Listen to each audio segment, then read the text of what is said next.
अस्सलाम वालेकुम जी प्यारे बच्चों, जैसा कि आप जानते हैं हमने शुरू किया हुआ था सोर्सेज ऑफ ऑर्गेनिक कंपाउंड्स, जिसमें हमने स्टडी कर लिया हुआ है जी कोल को, ठीक है जी, और नेचुरल गैस को। ये दोनों हमने कवर कर लिए हुए हैं पिछले वाली वीडियो में। टोटल जो नेचुरल सोर्सेज होते हैं तीन होते हैं जिससे हमें ऑर्गेनिक कंपाउंड्स मिलते हैं, तो उनमें से हमने दो कर लिए हुए। आज हमने करना है जी पेट्रोलियम, जो कि बहुत इंपॉर्टेंट टॉपिक है। ठीक है जी, पेट्रोलियम आज का हमारा टॉपिक है। सोर्सेज ऑफ ऑर्गेनिक कंपाउंड आज खत्म हो जाएगा, पेट्रोलियम इसका लास्ट टॉपिक है। तो चलिए जी मूव अप करते हैं। पेट्रोलियम होता क्या है?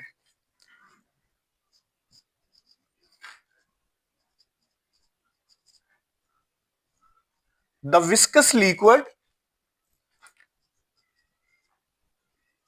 formed by decomposition, the viscous liquid formed by decomposition of organic matter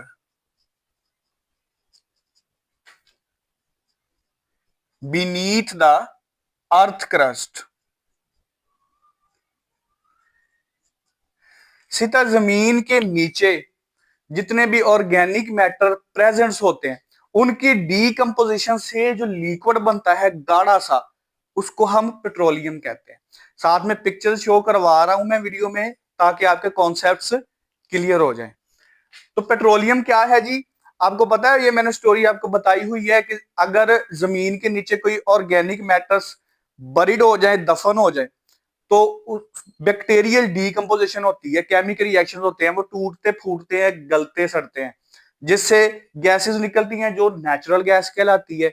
ठीक है, और जो उनका आप कह लें मिक्सचर बन जाता है उसको हम पेट्रोलियम कहते हैं। तो कोल मैंने बताया होता है, ट्रीज के साथ ये काम हो जमीन के नीचे तो उससे हमें कोल मिलता है। तो पेट्रोलियम की ये डेफिनेशन है। पेट्रोलियम की कंपोजिशन, इसकी फॉर्मेशन मैंने बता दिया आपको। अच्छा जी, कंपोजिशन हम अभी इसके ऊपर बात करेंगे। अब हम ये देखेंगे कि ये जो पेट्रोलियम है इसको एक्सट्रैक्ट जब हम करते हैं, मिसाल के तौर पर केमिकल इंजीनियर्स जो होते हैं उनको जब निशानी मिले नेचुरल गैस की मिली कि यहां से नेचुरल गैस निकल रही है, टेस्ट किए गैस वाकई नेचुरल गैस है, तो फिर वहां से 100% चांस है कि उसी रीजन में कहीं आसपास पेट्रोलियम का जखायर है, तो काफी नीचे होता है, तो वहां पर ड्रिलिंग शुरू हो जाती है पेट्रोलियम को निकालने के लिए। तो पेट्रोलियम को जब आप निकालते हैं जमीन से तो वो विस्कस सा लिक्विड होता है जिसको हम नाम देते हैं क्रूड ऑयल।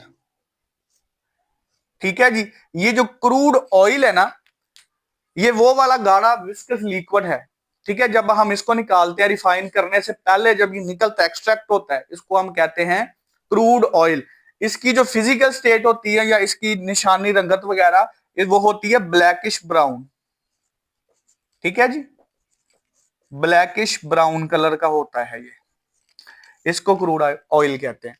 अब ये जो क्रूड ऑयल है ये एक गाढ़ा लिक्विड है, इसमें से अब बहुत सारे numerous of organic compounds, important organic compounds हमें मिलते हैं, जैसा कि पेट्रोल जो हम गाड़ियों में डालते हैं, डीजल जो भी गाड़ियों में, कैरोसिन जिसको मिट्टी का तेल कहते हैं वो, नेफ्था, एसफाल्ट वगैरह जो सड़कों पे बिछाते हैं, लुक जिसको हम कहते हैं, और मेडिसिन में इस्तेमाल होने के लिए ईथर वगैरह। ठीक है, बहुत, यानी कि इसमें से ना हमें कीमती चीजें मिलती हैं।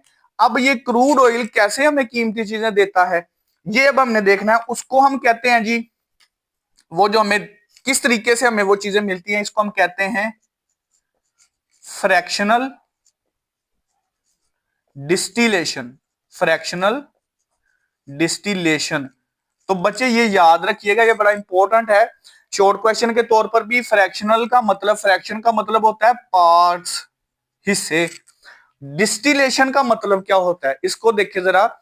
इसके लिए सिंपल सी मिसाल है, हमारे पास अगर ऑयल और वाटर का एक मिक्सचर हो, पानी और तेल का थोड़ा सा मिक्सचर है, मैं आपको टास्क देता हूं कि आप मुझे ना इस मिक्सचर में से ऑयल अलहदा कर दें, पानी अलहदा कर दें, तो आप क्या करेंगे? कोई फिल्टर लगाएंगे, कोई पोनी लगाएंगे? नहीं, नहीं हो सकता। तो इनको अलहदा करने के लिए एक बड़ा आसान तरीका है कि आप उसको गर्म करना रखते हैं। तो क्या होगा, पानी हल्का है ऑयल से, वो जल्दी बॉईल करेगा, वेपर बनेंगे उसके, गैस बन के बीच में से उड़ जाएगा, पीछे बच जाएगा ऑयल। इस अमल को हम डिस्टिलेशन कहते हैं। ठीक हो गया। फ्रैक्शनल डिस्टिलेशन का मतलब यहां पर यह है कि ये जो क्रूड ऑयल है ना, इसको हमने गर्म करना शुरू करना है, बहुत हाई टेम्परेचर देना है। तो सबसे पहले लो टेम्परेचर पे जो हल्के मॉलिक्यूल्स हैं वो उड़ना शुरू हो जाते हैं। तो ऊपर गए, उनको कैप्चर कर लिया, एक पार्ट इसमें से जो था, मतलब नेचुरल गैस ही सबसे पहले वो लैदा होगी। उसके बाद फिर टेम्परेचर तेज करेंगे, फिर जो सबसे हल्के टेम्परेचर पे बॉईल होने वाले मॉलिक्यूल्स हैं, सब्सटेंस है, वो निकल जाए। तो ये है आपकी फ्रैक्शनल डिस्टिलेशन। इसकी डेफिनेशन क्या होगी, the separating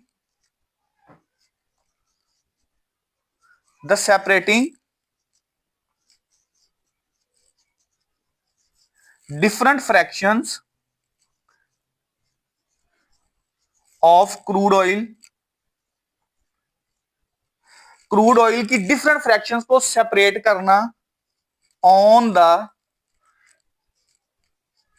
basis of boiling point, on the basis of boiling points.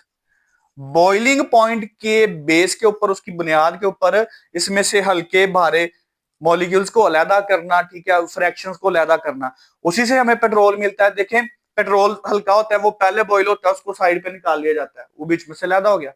तो ये अलहदा करने का तरीका इसका फ्रैक्शनल डिस्टिलेशन है, जिसकी ये डेफिनेशन है। तो इसको नोट डाउन करें, पेन और कॉपी निकाल के नोट साथ में बनाते रहा करें। अब हम देखेंगे ये जो फ्रैक्शनल डिस्टिलेशन से हमें फ्रैक्शन मिलती हैं वो कौन कौन सी होती हैं और उनका यूज क्या है हमारी डेली लाइफ में। तो फिर ही पढ़ने का मजा है, ये हमें पता चले पहले।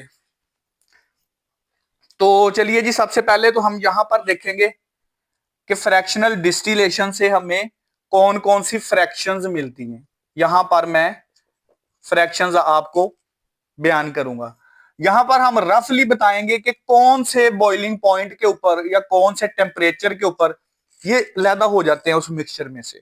ठीक है, इधर रफली हम देखेंगे कि कंपोजिशन उस मॉलिक्यूल की क्या होती है। ठीक हो गया।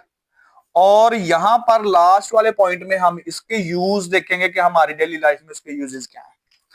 तो चलिए जी, नोट बनाए, बड़ा इंपॉर्टेंट है। सबसे पहली फ्रैक्शन जो होती है आपके पास, दैट इज नेचुरल गैस।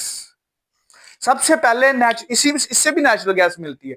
एक तो हमें लेदर जखायर से मिलती है, क्रूड ऑयल से भी नेचुरल गैस मिलती है, क्योंकि कुछ गैस वहां पर बैक्टीरिया रिलीज करवा देते हैं, कुछ इंट्रैप्ड होती है मैटर के अंदर, तो फंसी हुई होती, धंसी हुई होती है, जब मैटर फटता है तो फिर निकलती है। तो ये वो नेचुरल गैस है। ये इसका जो बॉइलिंग पॉइंट रफली वो तकरीबन कम ही होता है 20 डिग्री सेल्सियस से। ये डिग्री सेल्सियस है, ठीक है, आपने याद रखना है, इतने टेम्परेचर पे कम अज कम। कंपोजिशन इसकी मेनली जो है मीथेन होती है इसमें, वो मैंने बताया नेचुरल गैस में कि 80 से 85% मीथेन ही होती है, CH4। लेकिन और भी होती हैं, जैसे मिसाल के तौर पर CH4 भी होती है, मीथेन, इथेन भी होती है, C2H6, ठीक है, उसके बाद C3H8, जबकि C4 एंड H10।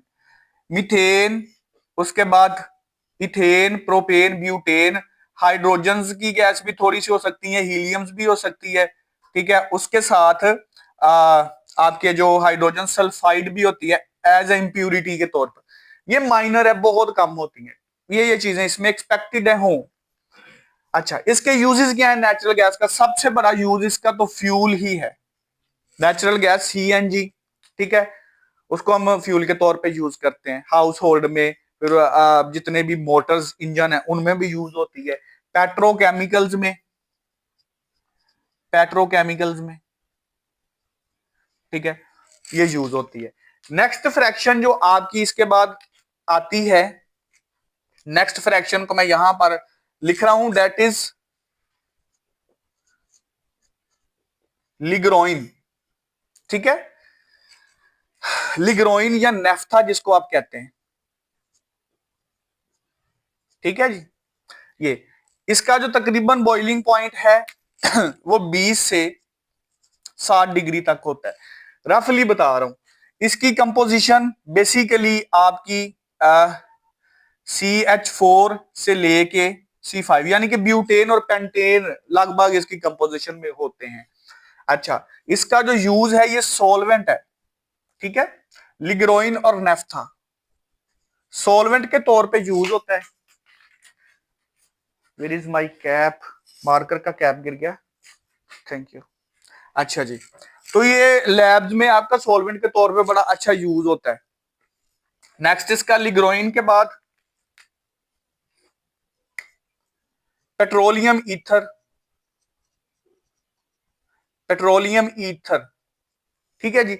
इसका लगभग आप कह लें 60 से 90 या 100 के करीब करीब इसका बॉइलिंग पॉइंट होता है। तो इसकी जो कंपोजिशन है इसमें C6 C7 हेक्सेन हेप्टेन के करीब करीब इसमें मॉलिक्यूल्स होते हैं और ये भी सॉल्वेंट के तौर पे बड़ा अच्छा यूज होता है और साथ में ये रॉ मटेरियल भी होता है, ठीक है, डिफरेंट टाइप्स की चीजें बनाने के लिए फैक्ट्रीज में, लैब्स में इसको यूज किया जाता है। उसके बाद सबसे इंपॉर्टेंट जो चीज है वो यहां पर मैं बता रहा हूं आपको, दैट इज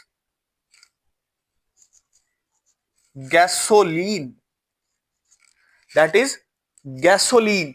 गैसोलीन का जो बॉइलिंग पॉइंट है रफली किसी भी डिपेंड करता है एनवायरनमेंट पे, तो इसका जो रफली बॉइलिंग पॉइंट होता है वो ऑलमोस्ट आप कह लें 70 डिग्री से ऑलमोस्ट 120 तक हो सकता है। इसके अंदर अंदर ये बॉईल हो सकता है, ज्यादा भी हो सकता है, ज्यादा टेम्परेचर, क्योंकि इन्वायरमेंट डिपेंड करता है। तो इसकी जो फ्रैक्शन तो होती है बेसिकली, इसकी फ्रैक्शन होती है C4 से लेकर C13 तक, ठीक है, जब इसको हम एक्सट्रैक्ट करते हैं। लेकिन जो मोस्टली यूज होता है, जिसको हम यूज करते हैं, हमारे तक पहुंचता है रिफाइन होके, वो होता है हेप्टेन से ऑक्टेन। ऑक्टेन नंबर भी आपने याद करना है आगे चल के गैसोलीन में। तो ज्यादा फ्रैक्शन इसकी हेप्टेन से ऑक्टेन तक होती है।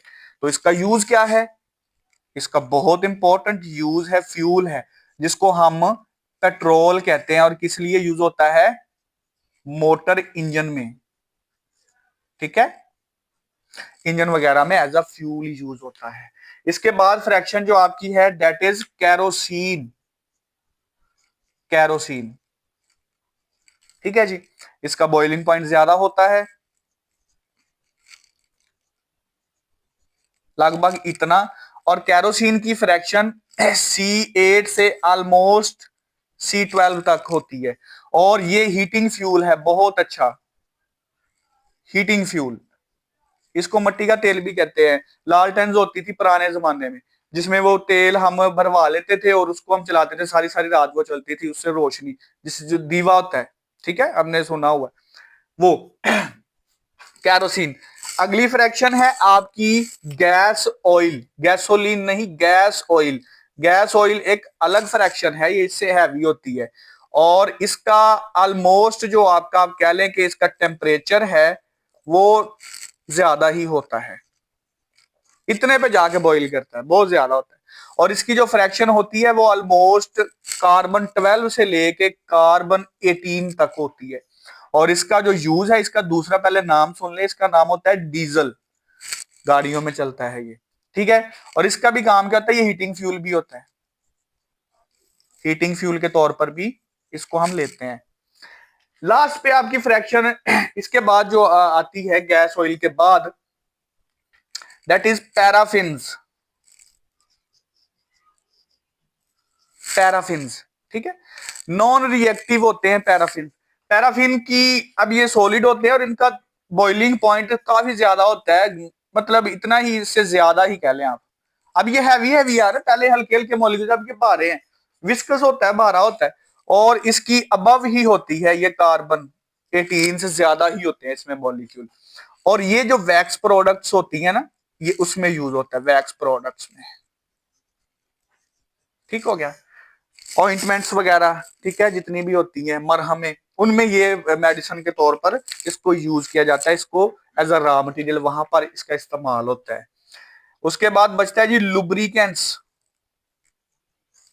लुब्रिकेंट्स, और ये विस्कस होते हैं, ये विस्कस होते हैं, गाढ़े होते हैं, अब इनका बॉइलिंग पॉइंट नहीं निकाला होगा, मैं बताता हूँ। इसकी भी फ्रैक्शन भी इसकी बहुत ज्यादा होती है, ठीक है, इससे भी ज्यादा ही होती है, तकरीबन कार्बन 25 से ज्यादा इसमें इसके अंदर कंपोजिशन होती है कार्बन की।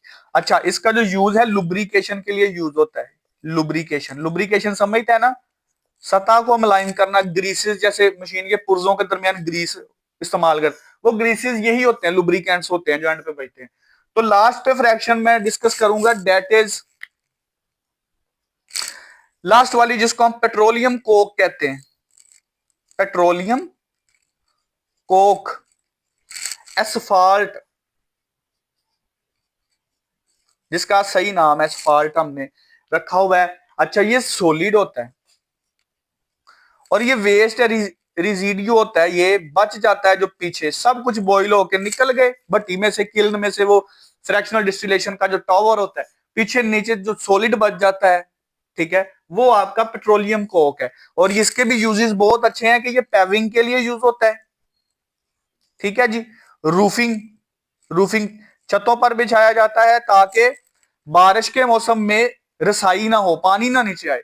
और दूसरा इसका जो इसको सड़कों पे बिछाया जाता है एज अ लुक, जिसको हम कहते हैं, ब्लैक कलर की होती है, इन सब के साथ में पिक्चर शो हो रही होगी आपको। तो इनको नोट डाउन करें, इन पे ग्रिप हासिल करें, इनको याद करें, प्रिपेयर करें। उम्मीद करता हूं आपको ये लेक्चर पसंद आया होगा। मिलते हैं नेक्स्ट वीडियो में, अपना बहुत सारा ख्याल रखिएगा। अल्लाह हाफिज।